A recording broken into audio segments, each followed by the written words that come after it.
কিছু মানুষ বলে না যে ঈদে মিলাদুন নবী সাল্লাল্লাহু আলাইহি সাল্লাম সাহাবায়ে কেরাম তো পালন করছে না।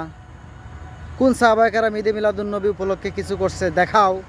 তাদেরকে বলি, আপনারা যে মসজিদে গিয়া 40 দিন চিল্লা লাগান, কোন সাহাবা 40 দিন এভাবে ঘুমায়া চিল্লা লাগাইছে, মসজিদে খাইছে, ঘুমাইছে, সব কিছু করছে?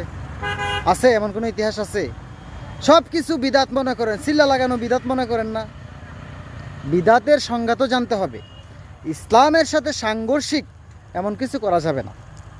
ইসলামের সাথে সাংঘর্ষিক এমন কিছু করা যাবে না। মহানবী সাল্লাল্লাহু আলাইহি সাল্লামের আগমনে খুশিতে কেউ যদি দুরূদ, তাজকিয়া, জিকির এগুলো করে, বা এগুলো তো ইসলামের সাথে সাংঘর্ষিক না। আমি অনুরোধ করব, যারা ঈদে মিলাদুন নবী উপলক্ষে, রাসূল সাল্লাল্লাহু আলাইহি সাল্লামের আগমন উপলক্ষে আপনারা দুরূদ, মিলাদ, কিয়াম করেন, মানে ইসলামের সাথে সাংঘর্ষিক এমন কিছু করবেন না। আর তাদের চোখে ওইটাই শুধু পড়ে, ঈদে মিলাদুন নবী নিয়ে কিছু করলে ওইটাকে বিদাত মনে করে। আর নয় বিয়া যে একজনে কইরা রাখছে, হ্যাঁ, নয় বিয়া কি মানে বিদাত না? এটা কি জায়েজ? ওইটা নিয়ে তাদের কোনো কথা নাই। অন্য কোনো কিছু নিয়ে তাদের কোনো কথা নাই।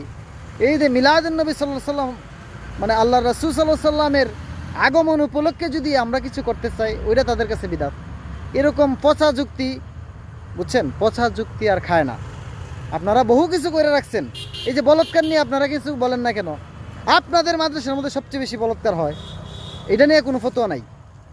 ঈদে মিলাদুন নবী আল্লাহ রাসূলের জন্ম নিয়া, যে রাসূল সাল্লাল্লাহু আলাইহি সাল্লামের আগমন উপলক্ষে, যে রাসূল সাল্লাল্লাহু আলাইহি ওয়াসাল্লামের উপলক্ষে আজকে আমরা সব, যে আল্লাহর পরে যার মর্যাদা, তার আগমন উপলক্ষে আমরা একটা কিছু করব, বৈধ কিছু করব, হালাল কিছু করব, আপনাদের জলে কেন ভাই?